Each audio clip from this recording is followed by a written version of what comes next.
Fellow Nigerians, we have come to a defining moment in the history of our political experience. Time to choose between a leader and a ruler. A leader listens, but a ruler is autocratic. Tell a leader, we shall make this country ungovernable for you.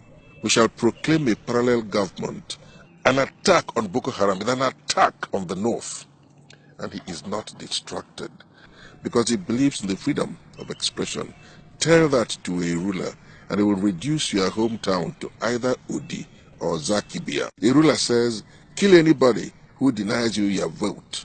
But a leader says, no, no politician is worth dying for.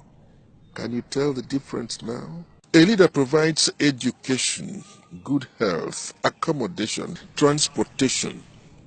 But a ruler ignores all these and prefers to promote violence. Why? Because politics is a do-or-die affair. A leader preaches love, tolerance, understanding. But a ruler prefers to preach hate, intolerance, and vengeance.